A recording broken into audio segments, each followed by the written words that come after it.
Hello friends, now we are going to start our next topic, that is vaccination. So before starting this, let's move or look out towards the previous topic. So in the last lecture we have seen the acquired immunity, then unique features of acquired immunity, along with this types of acquired immunity, active and passive immunity, both having the natural and artificial active and passive immunity. Then cells of immune system, means lymphocyte and antigen presenting cells. In the lymphocytes we have seen the B lymphocyte and T lymphocyte. Both are work for humoral or antibody mediated immunity and cell mediated immunity. Later on, mechanism response of T lymphocyte, mechanism of action of B lymphocyte and antigen presenting cells. So now we are going to start our next topic, that is the vaccination. So what is vaccine? As I earlier told you, vaccine, they are the specialized ready-made antibodies that are introduced into the body from outside. That process of introduction, that is called vaccination, means the administration of vaccine to protect against a particular pathogen is called vaccination. म्हणजे आपली body बाहेरून readymade antibody जेव्हा adopt करत आहे किंवा आपल्या बॉडीमध्ये बाहेरून काही अँटीबॉडीज, रेडीमेड अँटीबॉडीज आपल्या बॉडीमध्ये इंट्रोड्यूस करण्यात येतात to protect against a particular pathogen. This is called vaccination. Means administration of or introduction of vaccine to protect against a particular pathogen is called vaccination. Or we can say that inactivated pathogens or antigenic protections of particular pathogen, means they are the inactivated pathogens. Why they are called the inactivated pathogens? Because they are the initial primary layer, they are in the inactivated form. Later on they convert into their activated form, or the antigenic protection of particular pathogen. So here is the definition of vaccination. Then the body's immune system helps to protect against pathogens that cause the infection. Most of the times it is an efficient system. It either microorganisms out or tracks them out and get relief from them. However, some pathogens can overcome the immune system. When this happens, it causes serious illness, or we can say that pathogens can cause serious problems if the immune system does not identify or recognize them properly. What did it say? जसं आपल्या बॉडीमध्ये specialized system present आहे, that is the immune system, जी आपल्या बॉडीला foreign पॅथोजन्सपासून protect करायचं काम करते. कधी कधी ही सिस्टीम जी आहे ती इफिशियंटली म्हणजे जास्त ॲक्टिवली वर्क करेल. यांचं वर्किंग कशावर डिपेंड आहे? ते मायक्रो ऑर्गॅनिझम्सला बॉडीच्या बाहेर ट्रॅक आउट करेल किंवा मायक्रो ऑर्गॅनिझम्सला आपल्या बॉडीच्या बाहेर एलिमिनेट कर देईल and relief from their infection. म्हणजे जो पॅथोजन आपल्या बॉडीमध्ये एंटर झाला आहे तो लॅटर ऑन इन्फेक्शन क्रिएट करेल. तर त्याच इन्फेक्शनपासून ही इम्युनिटी जी आहे म्हणजे वॅक्सिनेशन जे आहे ते आपल्याला रिलीफ देईल. काही पॅथोजन्स जे आहे ते आपल्या इम्युन सिस्टीमवर ओव्हरकम करतात, म्हणजे आपल्या बॉडीमधली असणारी इम्युन सिस्टीमला ते डॉमिनेट करतात. ठीक आहे. जर असं होत असेल तर तो पर्टिक्युलर पॅथोजन जो आहे तो सिव्हिअर किंवा सिरियस इलनेस कॉज करतो. Then vaccination is a way to teach immune system as to how to recognise and eliminates the pathogenic organism. Vaccination ह्या अशा रेडीमेड अँटीबॉडीज आहे की जे आपल्या बॉडीला किंवा आपल्या बॉडीमध्ये असणाऱ्या इम्युन सिस्टीमला टीच करतो की त्यांना आयडेंटिफाय कसं करायचं आणि त्यासोबतच त्यांना आपल्या बॉडीच्या बाहेर एलिमिनेट कसं करायचं. So Vaccination is a way to teach immune system as to how to recognize and eliminate the pathogenic organism. Then here are several advantages or applications or significance of vaccination. First point, it is an important form of primary prevention that can protect people from getting risk. आता vaccination हे काय आहे? हे एक primary prevention आहे की जे लोकांना एखाद्या रिस्क फॅक्टरमध्ये जरी गेल्यानंतर त्यांना प्रोटेक्ट करते. फॉर एक्झाम्पल, समजा एखाद्या व्यक्तीला पर्टिक्युलर पॅथोजनसाठी त्यांनी व्हॅक्सिनेशन जर घेतलं असेल किंवा केलं असेल तर त्याला कुठल्याच प्रकारची रिस्क राहणार नाही, कारण त्याच्या बॉडीमध्ये पर्टिक्युलर अँटीबॉडीज ज्या आहेत त्या प्रेझेंट असतात. Then vaccination has allowed us to control disease like measles, polio, tetanus and whooping cough. Vaccination तसं आता बऱ्याचशा डिसिजेसवर व्हॅक्सिनेशनचा एक्सपेरिमेंट करण्यात येतो किंवा सक्सेसफुली यूज करण्यात येतात. त्याच्यापैकी मिसेल्स आहे, जसं आता लहान मुलांना मिसेल्सची लस, जी गोवरची लस देण्यात येते लहानपणी. पोलिओसाठी तर गव्हर्मेंट ऑफ इंडिया एक स्कीम राबवते ज्यामध्ये दरवर्षी वर्षाला 2दा 5 किंवा 5पेक्षा कमी वर्ष वय असलेल्या मुलांना मोफत पोलिओचा वॅक्सिन जो आहे तो डोस जो आहे तो देण्यात येतो. त्यासोबतच टिटॅनसचं सुद्धा वॅक्सिनेशन अवेलेबल आहे आणि त्यासोबतच हुपिंग कफ, ज्याला आपण डांग्या खोकला म्हणतो, त्यासाठी सुद्धा वॅक्सिनेशन जे आहे ते अवेलेबल आहे. Then third point, vaccination don't just protect individuals when enough people vaccinated. म्हणजे आता इथे आपण असं म्हणू शकतो की बा ज्या व्यक्तींनी वॅक्सिनेशन किंवा वॅक्सिन घेतल्या असेल तेच इंडिव्हिज्युअल किंवा पर्सन जे आहे ते फॉरेन पॅथोजनपासून प्रोटेक्ट होतील.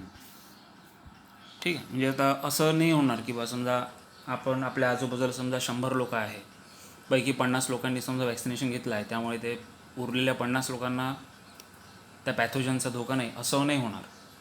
म्हणजे जो व्हॅक्सिन घेईल त्यालाच त्या पर्टिक्युलर पॅथोजनपासून प्रिव्हेन्शन किंवा प्रोटेक्शन मिळेल. So vaccination don't just protect individual Wien enough people vaccinated. Last point, it also helps to protect the society. So there are number of diseases out there who enter in our body and causes the illness. So vaccination helps to protect the society. Then इथे एक short question तयार झाले आहे. How the vaccines are safe, why the vaccines are safe, or vaccines are safe give reason. बघा, सगळ्यांचा आता एकच answer राहील. हा वन सेंटेन्स ॲन्सरसाठी क्वेश्चनचा ॲन्सर युजफुल राहील. बघा, vaccines are considered as to be safe. Vaccine जे आहे त्यांना आपण सेफ कन्सिडर करतो. कारण ते सेफ का बरं आहे? कारण कुठल्याही वॅक्सिनचं समजा इन्व्हेन्शन किंवा इंट्रोडक्शन जर होत असेल तर त्या इन्व्हेन्शनच्या मागे किंवा डिस्कवरीच्या मागे नंबर ऑफ टेस्ट ज्या आहे त्या इन्वॉल्ड असतात, ज्यामध्ये नंबर ऑफ सायंटिस्ट जे आहे ते वर्क करत असतात. रिपीटेडली प्रत्येक वेळेला तयार केलेल्या वॅक्सिनचं एखाद्या ॲनिमलवर एक्झामिनेशन होते आणि त्यासोबतच त्याचे रिझल्टसुद्धा पॉईंट आऊट करून ठेवण्यात येतात. जर कुठे त्यामध्ये काही डिफिशियन्सी किंवा कुठली तरी समजा एखादी कमतरता जर आढळली तर पूर्ण वॅक्सिन प्रोडक्शनची जी टेस्ट आहे ती रिपीटेडली म्हणजे सुरुवातीपासून करण्यात येईल. So huge and extended research and evidence shows that vaccines are safe, their side effects and are rare and typically mild. जसं आता काही वॅक्सिन्सचे काही साईड इफेक्ट असतात. जसं लहान मुलांमध्ये मेनिंजायटिस समजा एखादी वॅक्सिन इंट्रोड्यूस जर केली असेल तर त्या वॅक्सिनेशननंतर लहान मुलांमध्ये माइल्ड टेम्परेचर जे आहे ते येऊ शकते, पण त्याच्यामध्ये घाबरण्यासारखं असं काही कारण राहत नाही. ते त्याचे माइल्ड साईड इफेक्ट असतात. So that's why vaccines are safe, or we can say that vaccines are prepared with most of the precautions to maintain the most of the precautions, several examination and research. So that's why vaccines are safe. Then Next topic, that is the structure of antibody.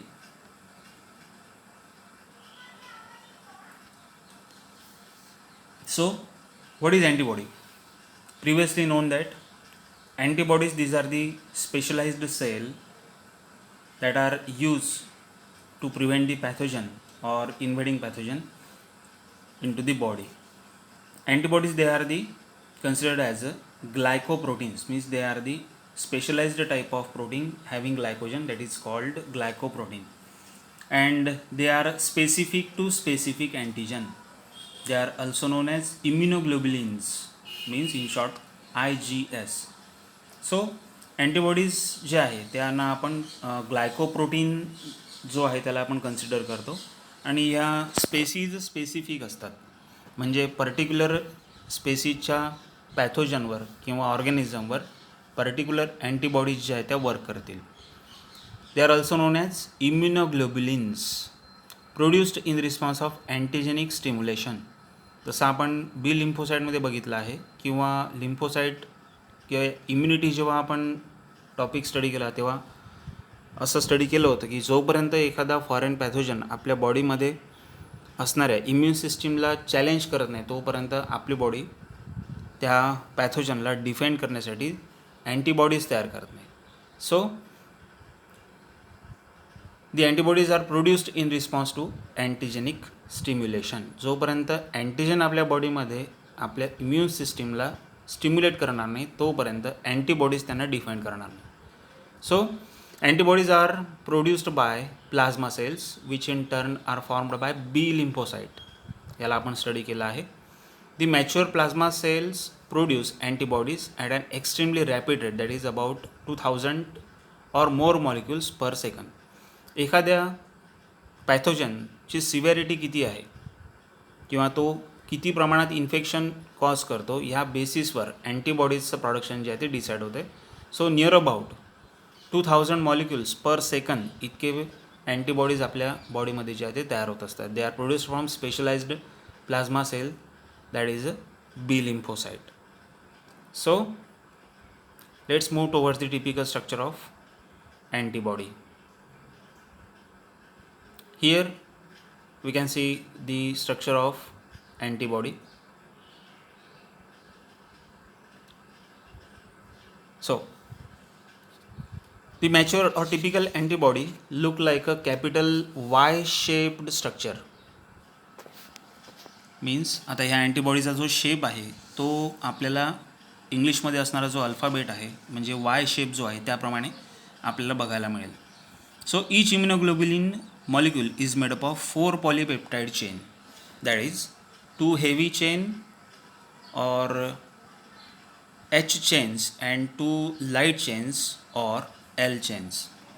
बघा, एका typical अँटीबॉडीच्या स्ट्रक्चरमध्ये आपण 4 प्रकारच्या पॉलीपेप्टाईड chain study करतो. एक असेल त्यामधला light chain किंवा त्याला आपण एल चेन म्हणू, आणि किंवा दुसरा असेल त्यामधला हेवी चेन किंवा त्याला आपण H chains म्हणू. So they are held together by specialized bond called disulfide bond. So here are the light chain and here is the heavy chain. आता 4 पॉलीपेप्टाईड चेन्स आपण याच्यामध्ये म्हटलं आहे. जसं लाईट चेनमध्ये 2 रिजन आपण बघू शकतो, म्हणजे एक असेल variable region of light chain आणि दुसरा असेल constant region of light chain. ह्या झाल्या 2 लाईट चेन. त्याच्यानंतर त्यासोबतच आपण हेवी चेन बघू. एक आहे variable region of heavy chain आणि दुसरा असेल constant region of heavy chain. या झाल्या 2. So these are the 4 polypeptide chain. So 4 polypeptide chains that are held together by specialized bond that is called disulfide bond. Here are the disulfide bonds. म्हणजे ह्या 4 पॉलीपेप्टाईड जे आहे constant आणि variable region धरून ह्या झाल्या 4 चेन्स ज्या एकमेकांना कनेक्ट आहे with the help of disulphide bonds. Then आता ह्यामध्ये दोन रिजन बेसिकली आपण स्टडी करू शकतो. एक असेल त्याचा arm, these are the arm region, and this one is the stem region. ज्या ठिकाणी स्टेम आणि आर्म एकमेकांना कनेक्ट होतात, that region is called hinge. That region is called hinge. So आता टिपिकल अँटीबॉडीच्या डायग्राममध्ये आपण कॉन्स्टंट रिजन बघतो आणि व्हेरिएबल रिजन बघतो. कॉन्स्टंट रिजन म्हणजे असा रिजन जो कॉन्स्टंट आहे, जो चेंज होणार नाही. पण व्हेरिएबल रिजन जो असा आहे की जो अँटीजनच्या टाईपनुसार तो चेंज होत असेल. जसं एका अँटीबॉडीमध्ये आपण दोन बाइंडिंग साईट स्टडी करतो. सो एका आर्मवर एक बाइंडिंग साईट प्रेझेंट आहे आणि दुसऱ्या आर्मवर दुसरी बाइंडिंग साईट प्रेझेंट आहे.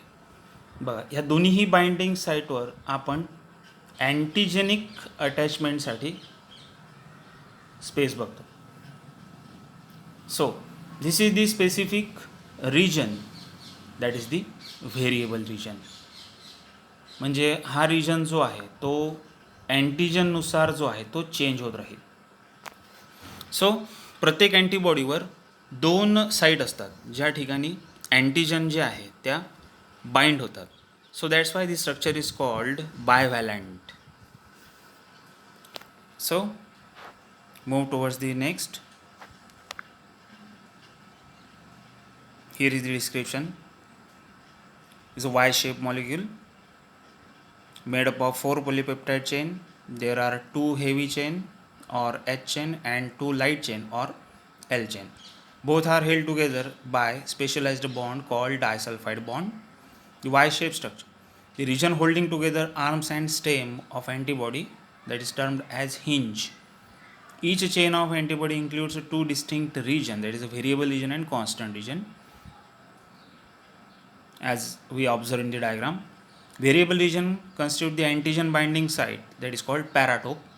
This part of antibody identifies or recognizes and binds to specific antigen to form antigen antibody complex. So most of the antibodies carry 2 antigen binding sites, so that's why they are said to be bivalent. So next topic is the formation of antigen antibody complex. So the study of antigen antibody interaction, that is called serology. Means serology, it is the branch of biology that deals with the study of antigen antibody complex, or we can say that antigen antibody interaction. म्हणजे ही बायोलॉजीची अशी एक wing आहे की ज्यामध्ये फक्त antigen आणि antibody यांच्या कॉम्प्लेक्सचा study होतो. जसं as I earlier told you, antibodies are highly specific. म्हणजे प्रत्येक पॅथोजननुसार अँटीबॉडीज ज्या आहेत त्या चेंज होत असतात. So each antibody is a specific for a particular antigen. Combining site of antigen called antigenic determinants. आता याच्या रिलेटेड डायग्राम आहे जी ड्रॉ करावं लागेल as a exam point of view. So here is the diagram that showing the epitopes and paratopes along with antigen antibody complex. So he diagram जी आहे थोडी typical आहे. ही diagram नाही काढली तरी चालेल, पण ह्या दोन डायग्राम ज्या आहे ह्या आपल्याला काढायच्या आहे, म्हणजे त्या काढावं लागेल. सो अँटीजन अँटीबॉडी कॉम्प्लेक्समध्ये आपण स्टडी करतो इपिटोप्स अँड पॅराटोप्स. जसं आताच आपण स्टडी केला आहे की प्रत्येक अँटीबॉडीजवर व्हेरिएबल रिजन्स असतात ज्या ठिकाणी अँटीजन जो आहे तो बाइंड होत असतो. So combining site of antigen called antigenic determinants, or we can say that epitopes. बघा, so here is the combining site of antigen, that is called antigenic determinants, that is called epitopes.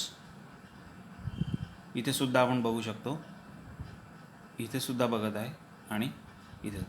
ह्या रिजनला आपण काय म्हणतात, that is called combining site of antigen, means antigenic determinants, or we can say that epitopes, that can react with a corresponding antigen binding sites of antibodies called paratopes.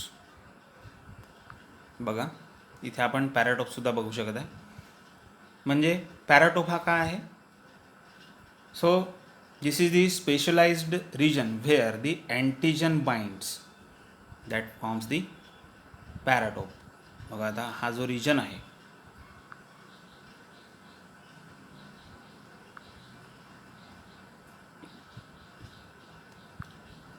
that is called epitopes. These are the epitopes. बघा या डायग्राममध्ये पॅराटोप्स जे आहे म्हणजे अँटीबॉडीवर जी binding site आहे त्यांचा shape जो आहे तो चेंज झाला आहे. जो चेंज झाला आहे म्हणजे that is the variable region. बघा ह्या डायग्राममध्ये आपण बघू शकतो, इथे एक समहाऊ ट्रायंग्युलर शेप दिला आहे, त्यानुसार अँटीबॉडीचा स्ट्रक्चर जो आहे तो चेंज झाला आहे. सो इथे सर्क्युलर फॉर्म आहे, त्यानुसार अँटीबॉडीचा व्हेरिएबल रिजन जो आहे तो चेंज झाला आहे. इथे सुद्धा आपण चेंज झालेला बघत आहोत. इथे समहाऊ स्क्वेअरल शेप आहे, इथे आपण बघू शकतो क्वाड्रिलेटरल, इथे आपण बघू शकत आहे ट्रायंग्युलर. बघा अँटीजनवर ज्या पद्धतीने शेप असतो त्यानुसार अँटीबॉडीवरचा जो व्हेरिएबल रिजन जो आहे तो त्याची बाइंडिंग साईट जी आहे ती चेंज करत असतो. So antigen binding site or paratopes are located on the variable region of antibody. Small variations in the variable region make each antibody highly specific for a particular antigen. म्हणजे आता particular अँटीजननुसार अँटीबॉडीचा जो variable region जो आहे तो change होत असतो. जसं आपण डायग्राममध्ये बघत आहे, these are the variable regions that are change according to the antigen. So variable region enables the antibody to recognize the specific antigen and bind to specific antigen in a lock and key manner, forming an antigen antibody complex. बघा इथे यांचं attachment कसं झालं आहे, lock and key manner सारखं झालं आहे. सुद्धा आपण बघू शकतो, there are number of site, इथे सुद्धा अँटीबॉडीज प्रेझेंट असतील.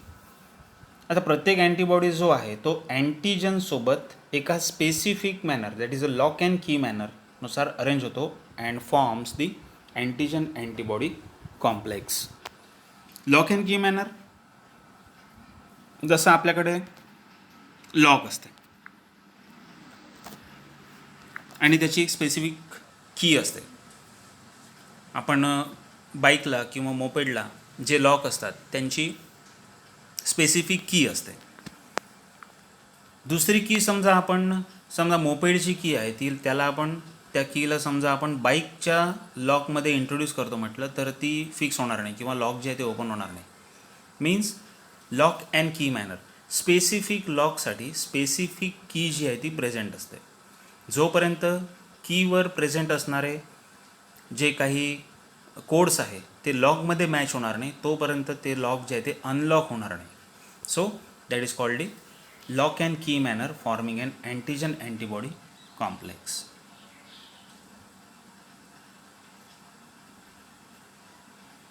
So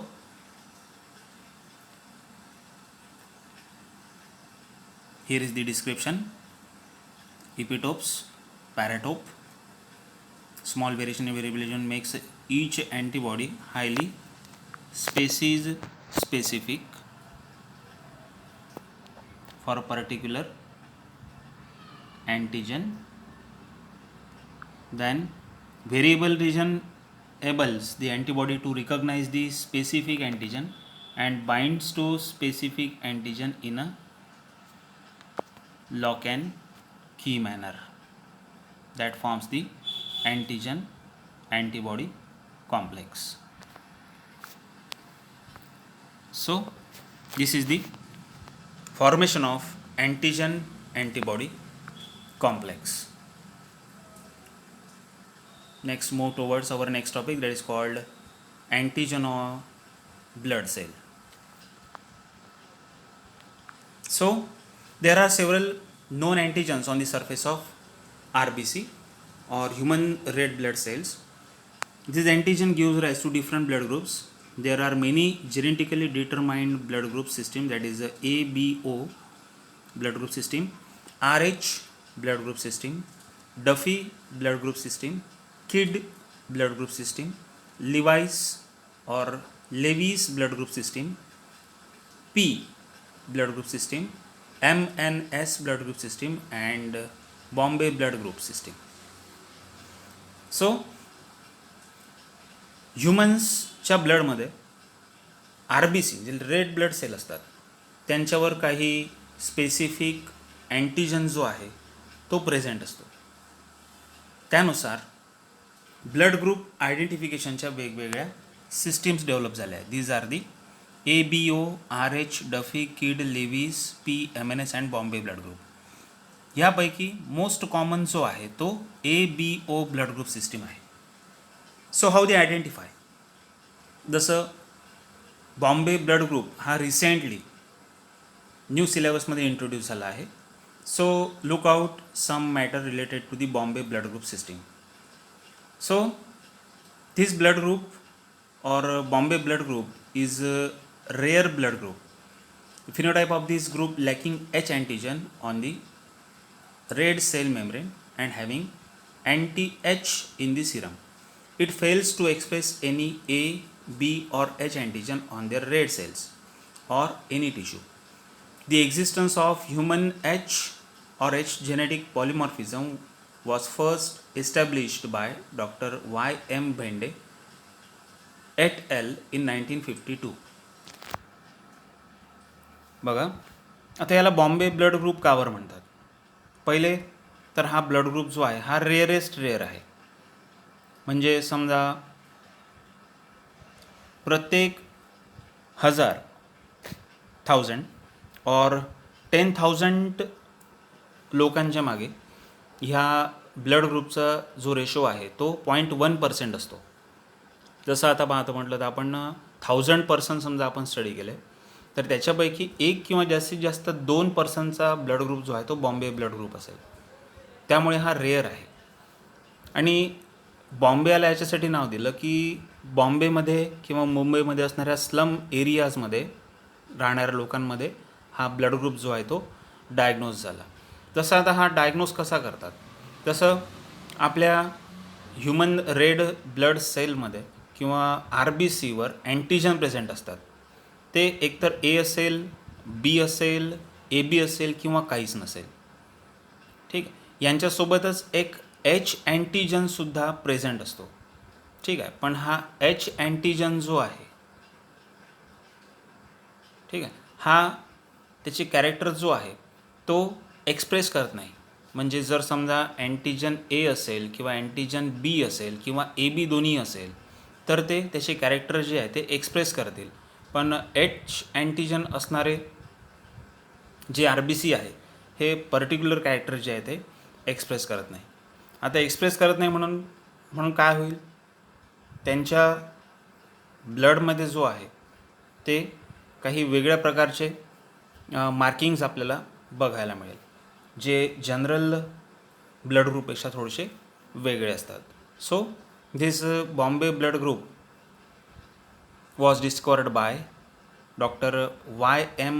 Bhende in 1952 and et al. Et al means यांच्यामध्ये et al means एक ग्रुप ऑफ सायंटिस्ट. म्हणजे नुसता डॉक्टर Y.M. भेंडेनी डिस्कवर नाही केला, त्यांच्यासोबत काही सायंटिस्ट लोकांची टीम होते. So that's why it is called et al. That is discovered in 1952. So the next slide shows the typical chart who shows the blood group. बघा, यामध्ये पहिल्या कॉलममध्ये आपण ब्लड ग्रुप दिले आहे ए बी आणि ओ. दुसऱ्या कॉलममध्ये अँटीजन आहे. जसं पहिल्या ब्लड ग्रुप याच्यामध्ये आपण ए बी आणि ओ बघत आहे ब्लड ग्रुप्स. दुसऱ्या याच्यात असतील अँटीजन आणि तिसऱ्या कॉलममध्ये आहे अँटीबॉडीज. सो आता ज्यांचा ब्लड ग्रुप ए आहे त्यांच्या RBCवर अँटीजन ए प्रेझेंट असतो आणि त्यासोबतच एच असेल. एचचा तो रोल नाही आहे, आपल्याला फक्त डायरेक्ट बॉम्बे ब्लड ग्रुपपर्यंत येऊन पोहोचायचं. अँटीबॉडी बी असतात. Person that having blood group B त्यांच्या RBCवर अँटीजन बी प्रेझेंट असतो आणि एच असतो. अँटीबॉडी त्यांच्या सिरममध्ये प्लाझ्मा सिरममध्ये ए असतो. Then person having blood group A B that having both antigen A and B along with H. Antibodies plasma सिरममध्ये absent असतात म्हणून त्यांना नील दिलं आहे. नेक्स्ट आहे person with a blood group O shows the absence of antigen. Here is the only H and antibody in their blood plasma serum, that is a AB. हे झाले आपले common blood group.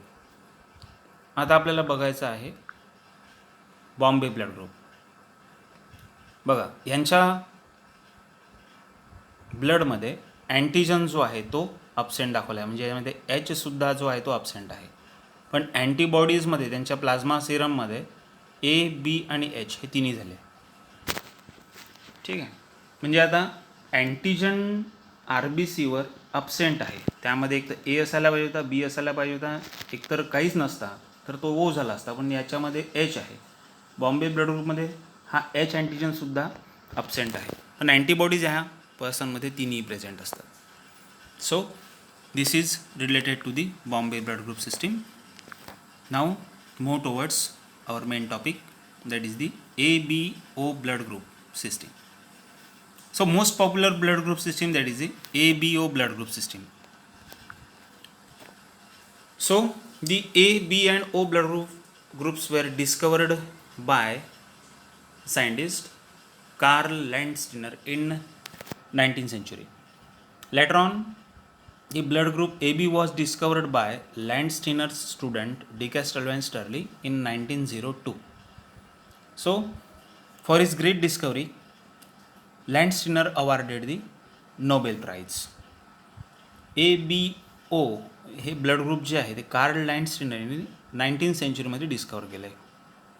Latter on त्याचे दोन student होते, D कॅस्टेल्नो आणि स्टर्ली, यांनी 1902मध्ये एक next blood group discover केला, that is the AB blood group. So for his discovery the Landsteiner was the awarded Nobel Prize for his discovery of human blood group. He found two antigens on the surface of human RBC and named them as antigen A and antigen B. जसं आता लँडस्टीनरला human ब्लडमध्ये किंवा RBCमध्ये दोन antigen आढळले. एक होता antigen ए आणि दुसरा होता अँटीजन बी. आता ह्या अँटीजनवरच RBCवर कोणत्या अँटीजन प्रेझेंट आहे त्या बेसिसवर पर्सनचा किंवा इंडिव्हिज्युअलचा ब्लड ग्रुप जो आहे तो आयडेंटिफाय होतो. जसं त्यांच्या ब्लडमध्ये किंवा सिरममध्ये ए आणि बी अँटीबॉडीज जे आहे ते प्रेझेंट असतात. So in ABO system, blood groups are determined by the presence or absence of antigen A and antigen B. The blood group of person is classified into 4 groups, that is A, B, AB and O. So, आता हे blood group कसे identify होतात याबद्दल आपण बघू.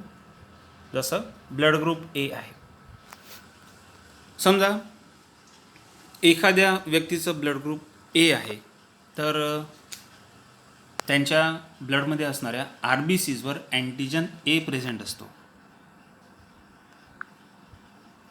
On the surface of antigen A on the surface of their RBC and antibody be on their plasma. म्हणजे आता RBCवर antigen ए present आहे आणि त्याच्या ब्लड प्लाझ्मामध्ये किंवा सिरममध्ये अँटीबॉडी हा बी असतो, म्हणून त्या पर्सनचं ब्लड ग्रुप काय झालं, ए. नेक्स्ट कंडिशन पाहू. समजा एखाद्या पर्सनचं ब्लड हे बी ग्रुप आहे, यांच्या ब्लडमध्ये काय असेल, ती person with a blood group B have antigen B on the surface of RBC. मग अँटीबॉडी त्यांच्यामध्ये बी असतो.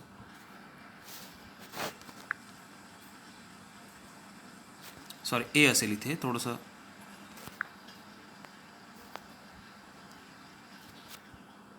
ठीक आहे. देन म्हणजे ह्या व्यक्तीचा ब्लड ग्रुप काय झाला, बी.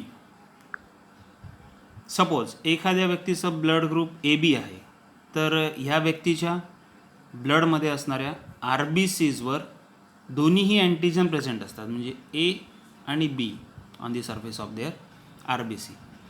आता दोन्हीही अँटीजन RBCवर प्रेझेंट आहे, त्यामुळे अँटीबॉडीज यांच्या प्लाझ्मामध्ये अबसेंट असतात. No antibodies in their plasma. म्हणजे ह्या पर्सनचा ब्लड ग्रुप काय झाला, AB.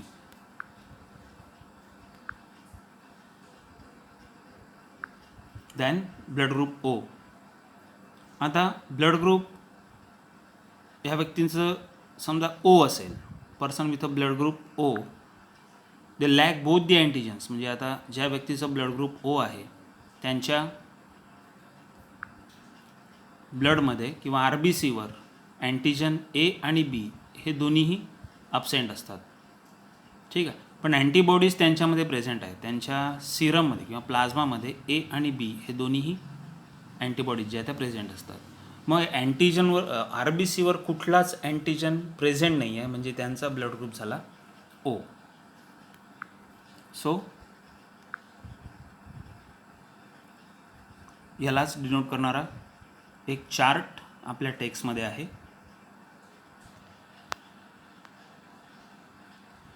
So here is the chart showing different blood group. बघा, ब्लड ग्रुप A यांचा जिनोटाईप असेल तसं I जो आपण त्याचा ब्लड ग्रुपसाठी I घेतो, जिनोटाईप जो आहे तो आपण I चूज करतो.